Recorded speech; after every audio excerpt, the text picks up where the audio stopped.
Assalamualaikum warahmatullahi wabarakatuh. Halo, perkenalkan saya Dila Amelia Putri dengan NIM 2123193.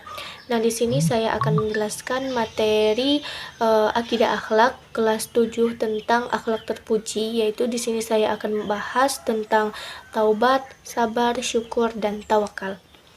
Nah, yang pertama-tama saya akan membahas tentang taubat.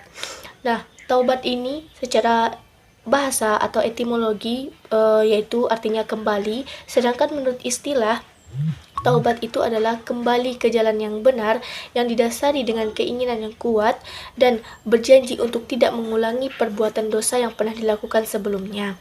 Nah, di sini ada jenis dan syarat dari perbuatan dari taubat itu. Yang pertama yaitu taubat menyangkut terhadap dosa terhadap Allah Subhanahu wa taala. Yang yaitu syarat-syaratnya yang pertama meninggalkan perbuatan dosa tersebut, dan yang kedua menyesali perbuatan dosa yang pernah dilakukan sebelumnya, dan yang ketiga berjanji untuk tidak akan melakukan perbuatan dosa yang telah berlalu tersebut. Dan yang kedua itu ada perbuatan dosa taubat yang menyangkut dosa terhadap manusia. Yang pertama itu adalah meninggalkan perbuatan dosa tersebut. Yang kedua, menyesali perbuatan dosa yang pernah dilakukan sebelumnya. Yang ketiga, berjanji untuk tidak akan mengulangi perbuatan dosa yang pernah dilakukan sebelumnya. Dan yang keempat, membebaskan diri dari hak manusia yang pernah dizolimi. Dan selanjutnya yaitu ada dampak dari perbuatan dari taubat itu. Yang pertama yaitu dapat menumbuhkan semangat hidup baru dan dapat mengembalikan kepercayaan masyarakat terhadap kita. Dan selanjutnya yang selanjutnya itu ada sabar. Yang mana di sabar ini sabar secara etimologi atau bahasa berasal dari bahasa Arab yaitu sobaro, yang berarti menahan. Sedangkan menurut istilah sabar ini adalah menahan diri dari emosi atau amarah, menjaga lisan dari hal-hal yang tidak baik, dan yang selanjutnya yaitu menahan perbuatan atau tubuh dari hal-hal yang akan membuat kita rugi.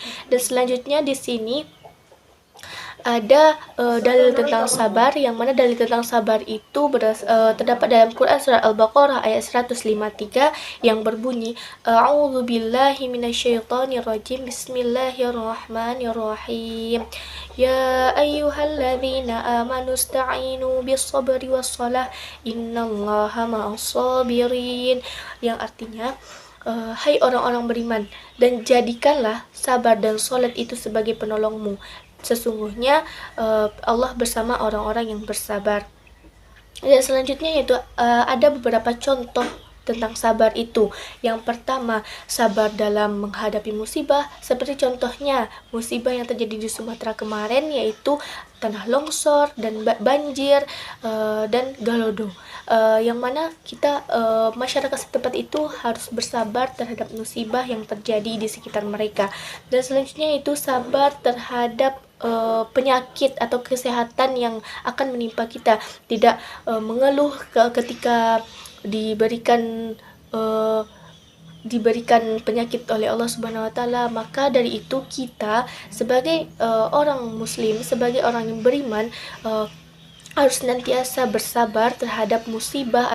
Dan selanjutnya di sini saya akan membahas tentang ciri-ciri dari sabar itu. Yang pertama adalah memiliki emosi yang stabil, tidak mudah terpengaruh oleh keadaan maupun lingkungan sekitarnya. Yang kedua itu tidak mudah marah dan tidak mudah menzalimi oleh orang lain.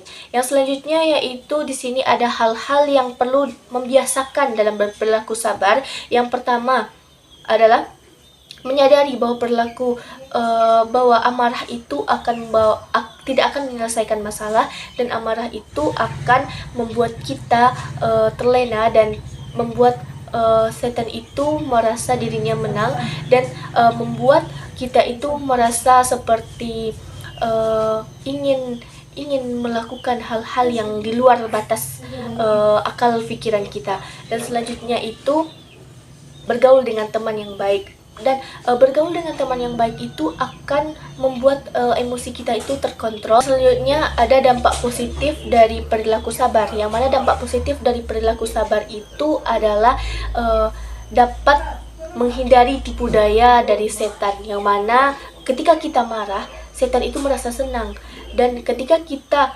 marah dan merusak akal pikiran kita, dan setan itu akan bisa merasuki pikiran kita, bahkan bisa membuat kita melakukan hal-hal di luar batas akal kita.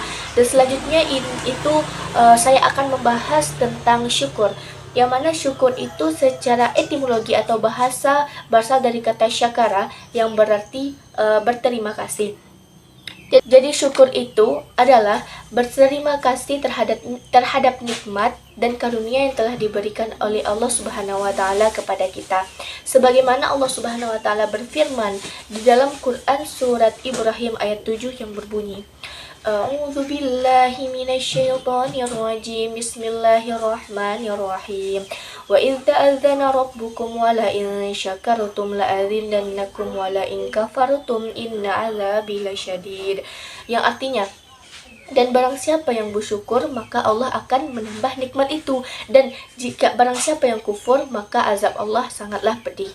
Dan selanjutnya di sini ada beberapa contoh dari bersyukur itu. Yang pertama yaitu mengucapkan alhamdulillah ketika ditimpa rezeki oleh Allah Subhanahu wa taala, diberikan rezeki oleh Allah Subhanahu wa taala, dan memanfaatkan rezeki yang diberikan oleh Allah dan bisa membagi-bagikan rezeki yang telah diberikan oleh Allah Subhanahu wa taala kepada kita dengan memberikan bantuan kepada orang yang lebih membutuhkan, dan memberikan ketika Allah memberikan rezeki kepada kita, kita menolong orang lain juga, dan itu termasuk bersyukur kepada Allah. Di situ ada jenis-jenis dari syukur. Yang pertama syukur dengan lisan dan syukur dengan perbuatan. Yang mana syukur dengan lisan itu dengan mengucapkan alhamdulillah ketika diberikan rezeki oleh Allah Subhanahu wa taala, dan membagikan rezeki yang telah diberikan Allah Subhanahu wa taala kepada kita dengan kita membagikan lagi kepada orang lain yang lebih membutuhkan, karena di sebagian rezeki kita itu ada rezeki orang lain yang lebih membutuhkan lagi. Dan selanjutnya itu syukur dengan perbuatan, yang mana syukur dengan perbuatan itu dengan memberikan bantuan kepada anak yatim yang lebih membutuhkan, yang mana seperti membutuhkan pakaian, makanan dan lain sebagainya. Dengan mengucapkan rasa syukur itu kita membagikan rezeki kita kepada anak yatim tersebut. Selanjutnya yaitu ciri-ciri dari perilaku syukur. Yang pertama, selalu mengucapkan alhamdulillah ketika mendapatkan rezeki dari Allah Subhanahu wa taala, dan selanjutnya tidak mudah dan selanjutnya tidak mudah mengeluh terhadap kehidupan yang terjadi. Dan selanjutnya yaitu bersyukur terhadap nikmat dan karunia yang diberikan oleh Allah Subhanahu wa taala kepada kita. Dan selanjutnya di sini ada hal-hal apa saja yang patut kita biasakan dalam hidup bersyukur itu. Yang pertama, memanfaatkan rezeki yang diberikan oleh Allah kepada kita, dan kita tidak berfoya-foya, tetapi rezeki yang diberikan oleh Allah Subhanahu wa taala kepada kita itu kita manfaatkan sebaik-baiknya. Kita membeli apa yang kita butuhkan, bukan apa yang kita inginkan. Kita yang apa yang kita butuhkan itu bermanfaat dan berguna bagi kita, bukan yang kita inginkan. Selanjutnya yaitu membagi kebahagiaan kita kepada orang lain, seperti yang saya jelaskan tadi, yaitu dengan membagikan rezeki kita kepada orang lain yang lebih membutuhkan lagi. Selanjutnya itu ada dampak positif dari perilaku syukur itu. Yang pertama yaitu dengan kita bersyukur, Allah akan menambah nikmat yang telah diberikannya kepada kita. Dengan kita bersyukur itu, kita merasa lebih senang karena kita berbagi kepada orang lain. Dengan perilaku syukur itu dapat memudahkan jalan kita menuju Allah Subhanahu wa taala. Dan selanjutnya, dengan perilaku syukur itu dapat menciptakan keridhaan kita, dapat mendekatkan kita kepada Allah Subhanahu wa taala dan mencapai ridhonya Allah Subhanahu wa taala. Dan selanjutnya di sini saya akan membahas tentang tawakal, yang mana tawakal itu artinya berserah atau mewakilkan. Jadi tawakal itu adalah berserah diri, berserah segala apa yang kita lakukan kepada Allah Subhanahu wa taala. Setelah apa yang kita usahakan dan hasilnya kita serahkan kepada Allah Subhanahu wa taala. Contoh dari tawakal itu, ketika kita ingin mendapatkan nilai yang bagus, kita harus berusaha terlebih dahulu, belajar dengan sungguh-sungguh, berniat untuk nilai yang tinggi itu dan belajar. Setelah itu kita serahkan semuanya kepada Allah.